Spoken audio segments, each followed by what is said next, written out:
Hello, good evening everybody. My name is Shubham Jagdish and welcome back to the channel. So आज class 12th ISC का chapter number 9 हम economics में शुरू करने जा रहे हैं जिसका नाम है फॉर्म्स ऑफ मार्केट। ये बहुत आसान चैप्टर है जब हम इस चैप्टर को थियोरेटिकली पढ़ते हैं, लेकिन ये उतना ही मुश्किल चैप्टर है जब इस चैप्टर से आपको केस स्टडीज मिलेंगी। और जैसा कि हमें पता है पैटर्न चेंज हो रहा है एग्जामिनेशन का, इस चैप्टर से आपको घुमा घुमा कर केस स्टडीज बहुत सारी पूछी जरूर जाएंगी।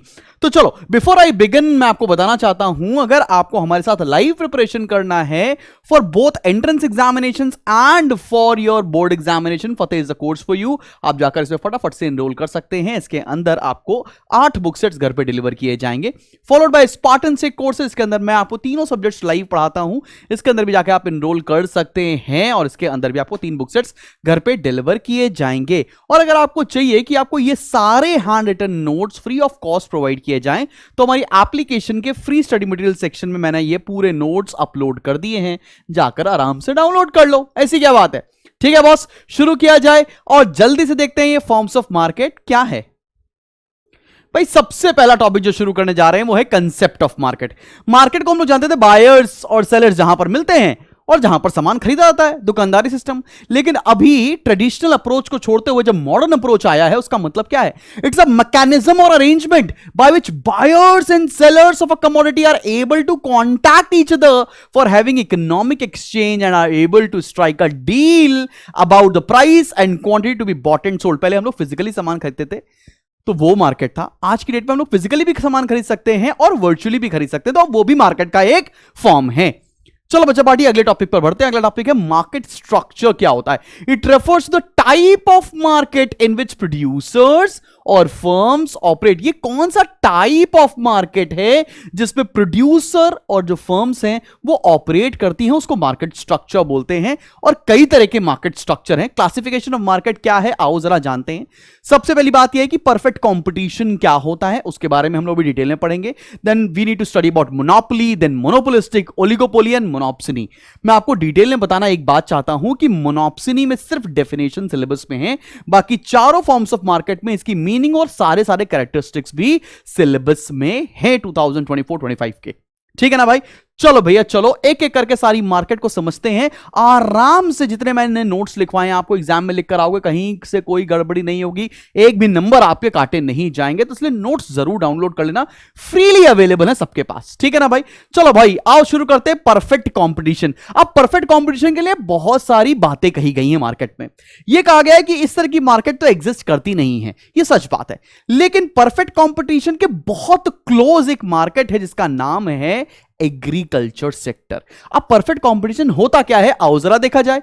It is a market structure in which there are large number of buyers producing homogeneous products, large number of sellers आएगा। There are large number of sellers या large number of producers producing homogeneous products. अब ये sir ये homogeneous क्या होता है?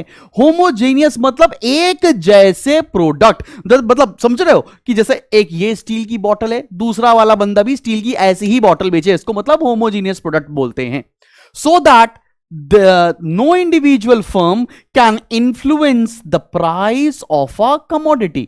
अब perfect competition में क्या होता है, जितने भी बायर्स जितने भी प्रोड्यूसर्स होते हैं वो एग्जैक्टली एक जैसे प्रोडक्ट को बना रहे होते हैं। ऐसा देखा जाता है एग्रीकल्चर सेक्टर के अंदर भी। जैसे अगर लेट्स से राइस है तो हर जगह सेम ऑलमोस्ट सेम राइस होता है, अगर वीट है तो ऑलमोस्ट सेम वीट होता है, अगर वेजिटेबल्स है तो ऑलमोस्ट हर जगह सेम वेजिटेबल्स होती हैं। बात समझ में आ रही?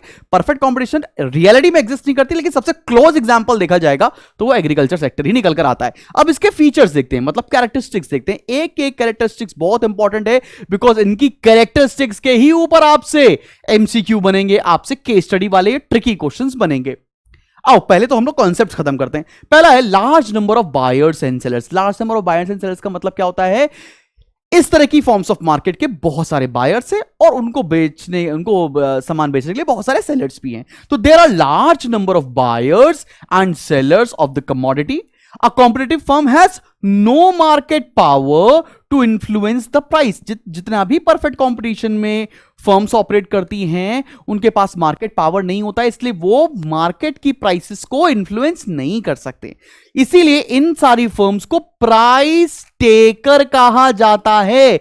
इस प्राइस टेकर के पॉइंट के ऊपर आपको एक एमसीक्यू या एक केस स्टडी पेपर में मिलेगी ही मिलेगी कि किस तरह की फर्म्स को आप प्राइस टेकर कहते हैं, ठीक है ना, रादर देन प्राइस मेकर। तो परफेक्ट कंपटीशन एक प्राइस टेकर होती है। प्राइस टेकर का मतलब क्या है? जो इंडस्ट्री का प्राइस चल रहा है वही प्राइस पर आप इंडिविजुअल फर्म सामान बेचने लग जाइए, ठीक है ना। जैसे कि मान लो तुम किसान हो, मान लेते हैं मार्केट में 100 रुपए किलो सब्जी बिक रही है, आलू 100 रुपए किलो बिक रहा है, तो आप भी आलू के किसान हो, आपने भी कितने में बेचना शुरू कर दिया? 100 रुपए में। ऐसा नहीं कर सकते कि आप 200 में बेचना शुरू कर दो, बिकॉज आप प्राइस टेकर हो रादर प्राइस मेकर होने के। पहला पॉइंट आपको समझ में आ गया, large number of buyers and sellers क्या होता है। अब दूसरा पॉइंट है होमोजीनियस प्रोडक्ट्स। होमोजीनियस प्रोडक्ट्स का मतलब क्या? एग्जैक्ट सेम प्रोडक्ट सेल कर रहे हैं सभी के सभी फर्म्स जो परफेक्ट कंपटीशन में ऑपरेट करती हैं।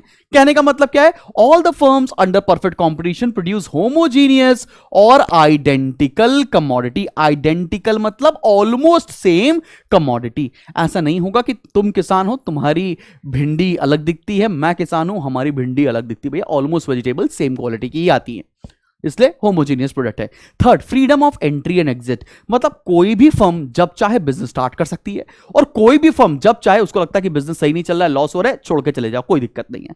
तो लिखा है it means that new firms are free to enter the industry and they are free to leave the industry. अगर लगता है कि बिजनेस सही नहीं चल रहा है, आप छोड़ के जा सकते हो। लग रहा है कि आपको बिजनेस स्टार्ट करना है तो कोई भी स्टार्ट कर सकता है, कोई भी रिस्ट्रिक्शंस नहीं है।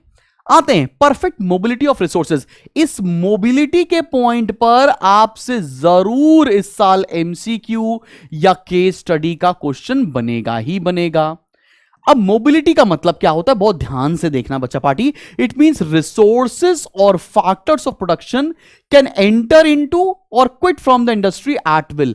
जितने भी फैक्टर्स ऑफ प्रोडक्शन होते हैं ना, लैंड, लेबर, कैपिटल, वो कभी भी बिजनेस में एंटर कर सकते हैं और कभी भी चाहे तो आपकी इंडस्ट्री को छोड़कर जा सकते हैं, किसी और इंडस्ट्री में ज्वाइन कर लेंगे। जैसे कि मैं एक लेबर हूं, तो मैं एक फैक्टर्स ऑफ प्रोडक्शन हूं, ठीक है ना।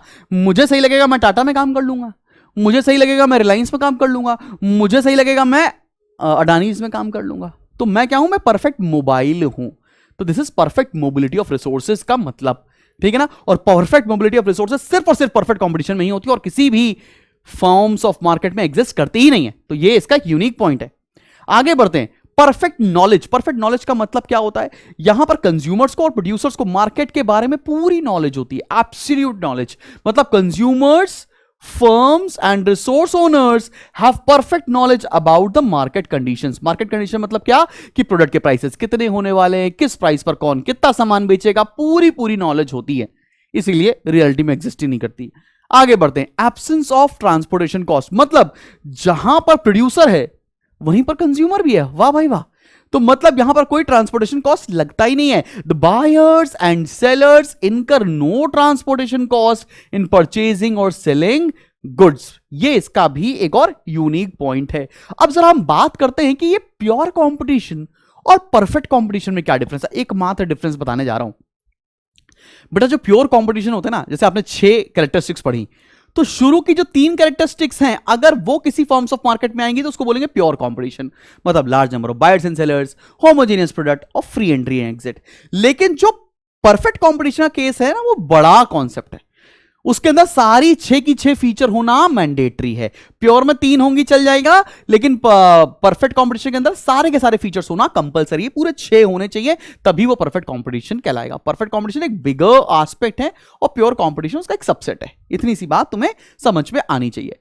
चलो अगली फॉर्म्स ऑफ मार्केट की तरफ बढ़ने जा रहे हैं। अगली फॉर्म्स ऑफ मार्केट है बच्चा पाड़ी मोनोपोली। मोनोपोली मतलब एक छत्र राज, जैसे इंडियन रेलवेज, ठीक है ना। ऐसा थोड़ी है मेरी रेलवे तुम्हारी रेलवे कौन सी बताओ, ऐसा नहीं कर सकते हम लोग। मोनोपोली का मतलब क्या होता है? It is a market structure in which there exist only a single seller. ये सिंगल सेलर बहुत इंपॉर्टेंट पॉइंट है। और sole producer of the product which has no close substitutes. इस तरह के प्रोडक्ट्स का कोई भी क्लोज सब्स्टिट्यूट्स नहीं होता है, इसको मोनोपोली बोलते हैं, ठीक है ना। मोनोपोली का बात समझ में आ रही है तुमको? अकेला प्रोड्यूसर पूरी मार्केट को रूल कर रहा होता है, जैसे रेलवेज उसका परफेक्ट एग्जांपल है। अब आओ इसके फीचर्स देखते हैं। पहला फीचर है सिंगल सेलर। सिंगल का मतलब अकेला नहीं है, तन्हा नहीं है। अरे सिंगल का मतलब कोई और कॉम्पिटिटर नहीं है भाई साहब, कोई और हमारे प्रोडक्ट का क्लोज सब्स्टिट्यूट ही नहीं बना रहा है, हम ही मार्केट लीडर हैं। बात समझ में आ रही है? It is a market structure where there is only one seller और producer called monopolist of a commodity. एक ही सेलर है, एक ही प्रोड्यूसर, उसको क्या बोलते हैं? मोनोपोलिस्ट बोलते हैं। ठीक है ना, बात समझ में आ गई? Absence of close substitutes. Absence of close substitutes का मतलब क्या है?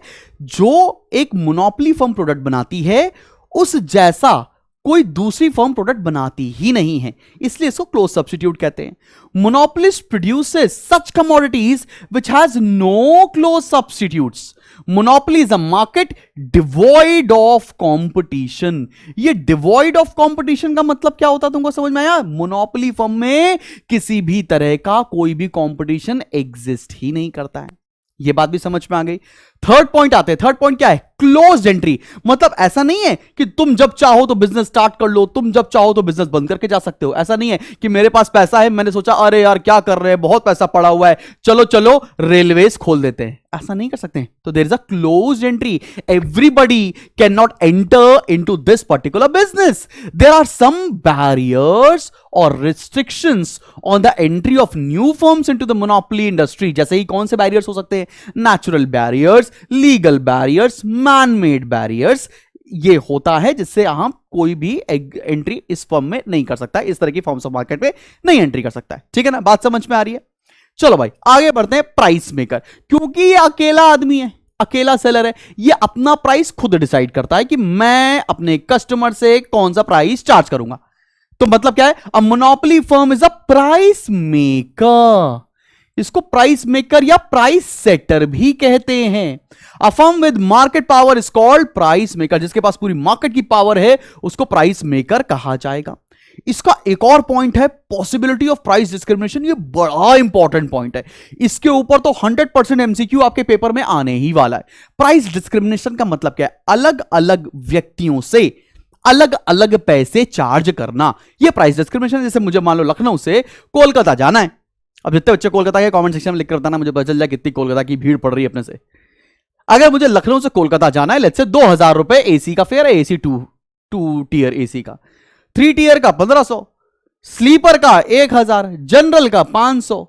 तो ये क्या हो रहा है? मुझे जाना तो यहां से कोलकाता तक है, लेकिन अलग अलग व्यक्तियों से अलग अलग चार्जेस लिए जा रहे हैं। इसका मतलब क्या है? इसका मतलब है प्राइस डिस्क्रिमिनेट किया जा रहा है। बात समझ में आई? Price discrimination refers to a situation when a producer sells the same product to different buyers at 2 or more different prices. एक प्रोड्यूसर है, अलग अलग बायर को अलग अलग रेट में सामान बेच रहा है। बात समझ में आ रही है? सबको क्लियर हो गया मोनोपोली क्या होती है? चले चले बड़े बड़े आगे जिंदगी में कुछ करें। अगला है मोनोपोलिस्टिक कंपटीशन। अब ये बहुत यूनिक फॉर्म ऑफ मार्केट है और सबसे ज्यादा अगर मैं बताऊं पूरी हमारी इंडस्ट्री में जो एग्जिस्ट करती है वो मोनोपोलिस्टिक कंपटीशन ही है। ये रियलिस्टिक है सबसे ज्यादा भाई। मोनोपोलिस्टिक कंपटीशन का मतलब क्या होता है? आओ जरा देखते हैं। It is a form of market in which there are large number of sellers of a particular product, which with each seller selling somewhat differentiated but close substitutes to the product and sold by other sellers। कहना क्या चाहते हैं? कहना चाहते हैं कि हमारे पास बहुत सारे सेलर्स हैं जो डिफरेंशिएटेड प्रोडक्ट्स बेच रहे हैं जिनके क्लोज सब्स्टिट्यूट्स अवेलेबल है मार्केट में। जैसे कि क्या एग्जाम्पल? जैसे कि सोप का एग्जाम्पल देख लो भैया, सोप इंडस्ट्री का, सोप का। अब सोप की कितनी कंपनियां? तो लक्स है, वो डव भी तो है, 1/4 मॉइस्चराइजिंग मिल्क है उसके अंदर, पियर्स है, हमाम है, संतूर है। संतूर का ऐड तो आपको पता ही हो, क्यों याद है मुझको। संतूर है, लिवेल है। बेच क्या रहे हैं? सबके सब साबुन बेच रहे हैं, लेकिन हर सोप में कुछ अलग अलग कैरेक्टरिस्टिक्स है। कोई कहता है हमारे सोप में नमक है, कोई कह रहा है हमारे सोप में दूध है, कोई कह रहा है हमारे सोप के अंदर कीटाणु मारने वाले बैक्टीरिया पड़े हुए हैं, कोई कह रहा है कि हमारा लाल साबुन दिखता है, कोई कहता है हमारे त्वचा में लगाएं आपकी त्वचा ही नहीं रही, मतलब त्वचा अच्छी हो जाएगी। बात समझ रहे हैं? मोनोपोलिस्टिक कंपटीशन क्या है? They are selling somewhere close substitutes but each product have a differentiated quality. उसको बोलते हैं मोनोपोलिस्टिक कंपटीशन। बात समझ में आ रही है? चलो इसके फीचर्स देखते हैं क्या कह रहे हैं। सबसे पहले large number of buyers and sellers. यहां पर भी बहुत सारे बायर्स और बहुत सारे सेलर्स होते हैं, लेकिन ये प्राइस टेकर नहीं है। यहां पे प्राइस पे कंपटीशन नहीं, प्राइस मेकर है। अपने प्रोडक्ट का खुद प्राइस करते हैं। जैसे देखो, डव महंगा मिलता है, लाइफ बॉय सस्ता मिलता है। तो ऐसा नहीं कि जितने में डव मिलेगा उतने में ही लाइफ बॉय को मिलना है। नहीं नहीं बाबा, हर एक इंडस्ट्री में, इस इंडस्ट्री में हर एक फर्म अपने प्रोडक्ट का खुद से प्राइस डिसाइड कर सकती है। यही पॉइंट ऑफ डिफरेंशिएशन है between monopolistic and perfect competition. ठीक है ना। Large number of buyers and sellers लगता है एक जैसा है। तो there are large number, the number of sellers is large, but it is not unusually large. बहुत बड़ा नहीं है, but it is not unusually large. Here each firm follows independent pricing policy। हर एक फर्म इंडिपेंडेंट प्राइसिंग पॉलिसी लेकर आती है। ये इसका बहुत इंपॉर्टेंट पॉइंट है बेटा। It makes its own price and output decisions, hence they are price makers. जैसे मोनोपोली प्राइस मेकर्स हैं, वैसे मोनोपोलिस्टिक भी प्राइस मेकर्स हैं। आते हैं डिफरेंशिएटेड प्रोडक्ट्स के ऊपर। डिफरेंशिएटेड मैंने बताया आपको, हर एक प्रोडक्ट के अंदर अलग अलग कैरेक्टरिस्टिक्स होती है। जैसे डव के अंदर क्या है, 1/4 मॉइस्चराइजिंग मिल्क है। ठीक, लाइफ बॉय के अंदर क्या है, सारे कीटाणु मार देगी आपके वो। तो here firms produces a product that is somewhat different from the product of its competitors, but it is not entirely distinct. एकदम अलग प्रोडक्ट भी नहीं है, लेकिन हमारे कॉम्पिटिटर से थोड़ा बहुत हमारे प्रोडक्ट पे चेंजेस होंगे। ठीक है ना। अगली कैरेक्टरिस्टिक्स पर आते हैं, वो है फ्री एंट्री एंड एग्जिट। ये भी आसान पॉइंट है। मतलब जब चाहे जो कोई बिजनेस स्टार्ट कर सकता है, और लगता है कि हम बिजनेस नहीं चला पाएंगे, तो जब चाहे कोई भी इंसान बिजनेस छोड़कर जा सकता है। अगले पॉइंट पर आते हैं सेलिंग कॉस्ट। ये बहुत इंपॉर्टेंट पॉइंट है। सेलिंग कॉस्ट यहां पर भी आएगा और अगली मार्केट ओलिगोपोली में भी आएगा। सेलिंग कॉस्ट का मतलब क्या है, ये अपने प्रोडक्ट्स को बेचने के लिए बहुत तरह के ना सेल्स प्रमोशन मेजर्स लेके आते हैं, एडवर्टीजमेंट में पैसा खर्चा करते हैं। तो selling cost is the expenditure incurred by the firm to promote the sale of its product through various sales promotion measures. बहुत सारे सेल्स प्रमोशन मेजर्स लेकर आते हैं सो दैट इनके प्रोडक्ट ज्यादा से ज्यादा बिके। इसीलिए सबसे ज्यादा टेलीविजन सेट्स के ऊपर आपको एडवर्टीजमेंट इन्हीं सारी कंपनीज का मिलता है। ठीक है ना, बिकॉज में सेलिंग कॉस्ट इन्वॉल्व होती है। नॉन प्राइस कंपटीशन, ऐसा नहीं है कि डव जितने में बिकेगा उतने में लाइफ बॉय बिकेगा। मतलब हर एक प्रोडक्ट अलग अलग प्राइसेस पर बिकता है। तो देयर कॉम्पिटिटर्स और इनके बीच में प्राइस का कंपटीशन नहीं होता है।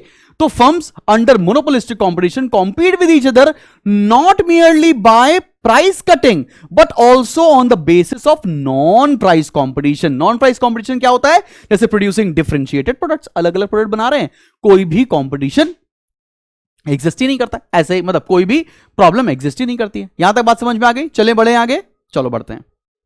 ठीक है भाई, नॉन प्राइस कंपटीशन तो हो गया, आगे बढ़ते हैं।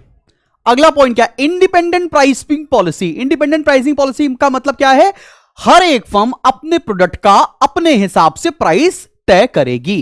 कहना क्या चाहते हैं, monopolistic firms can follow an independent price policy. It can make it's own price and output decisions. में हम अपने प्रोडक्ट का खुद का प्राइस डिसाइड करेंगे, हमें कितना प्रोड्यूस करना है वो खुद डिसाइड करेंगे। चलो भैया, अगले फॉर्म्स ऑफ मार्केट के ऊपर आने जा रहे हैं, जिसका नाम है ओलिगोपोली। बहुत इंपॉर्टेंट है। इसका परफेक्ट एग्जांपल बताऊं, कोक और पेप्सी इसका परफेक्ट एग्जांपल है। ओलिगोपोली होता क्या है, ये कुछ फर्म्स ऐसी होती हैं, बहुत कम नंबर में होती हैं, लेकिन पूरी इंडस्ट्री को रूल करती हैं। मतलब small number of big firms exist करती हैं। इस तरह की फॉर्म्स ऑफ मार्केट को ओलिगोपोली कहते हैं, जिसपे इंटेंस कंपटीशन होता है। आओ जरा देखा जाए। It is that form of market structure in which there are few firms, पहला कीवर्ड है ये, selling a product so that there is intense competition among them। तुम देखो ना, जैसा पेप्सी कर रही है वैसा कोक कर रही है, ऐसा कोक कर रही है वैसा पेप्सी कर रही है, तो सेम टू सेम करते हैं। मतलब इनके बीच में इंटेंस कंपटीशन होता है। और अगर तुम देखो सॉफ्ट ड्रिंक इंडस्ट्री, यही दोनों कंपनीज ही रूल करती हैं। तो small number of big firms, जैसे Ariel Surf Excel, Tide Wheel, इसका परफेक्ट एग्जांपल है भाई। ठीक है ना। आओ जरा देखते हैं इनके फीचर्स। पहला features, few sellers. Few sellers का मतलब क्या है, here are few firms dominate the industry and number of buyers in oligopoly is quite large. बहुत सारे बायर्स होते हैं, लेकिन जो नंबर ऑफ फर्म्स होती है वो बहुत कम होती है। ठीक है ना, लेकिन जायंट फर्म्स होती हैं। इंटेंस कंपटीशन का मतलब क्या है, जब थोड़ी ही फर्म्स होंगी तो उनके बीच में कंपटीशन होना लाजमी है, बिकॉज उन्हीं दोनों कंपनीज के पास पूरा मार्केट शेयर होगा। So when there are few producers in an industry, keen competition among them is bound to exist, इनके बीच में कंपटीशन होना तो लाजमी बात है, बिकॉज तो छोटी छोटी मतलब दो ही तीन कंपनीज हैं जो पूरी इंडस्ट्री को रूल कर रही हैं। तीसरा इंटरडिपेंडेंस। इंटरडिपेंडेंस मतलब अगर जो आपका कॉम्पिटिटर कर रहा है वही आप भी कर रहे हो, या जो आप कर रहे हो वही आपका कॉम्पिटिटर भी कर रहा है, मतलब हमारे सारे डिसीजंस हमारे कॉम्पिटिटर के डिसीजन के ऊपर बेस्ड होते हैं। इसलिए ये इस तरह की फर्म्स ना आपस में हाईली इंटरडिपेंडेंट होती हैं। तो क्या पॉइंट लिखकर आ रहा है? The number of firms in oligopoly is so few that each firm is worried about how its rivals will react to anything it does. अगर पेप्सी ने सोचा कि मैं ऐड कराऊंगा विराट कोहली से, तो कोकोला सोचती है कि मैं ऐड कराऊंगा महेंद्र सिंह धोनी से।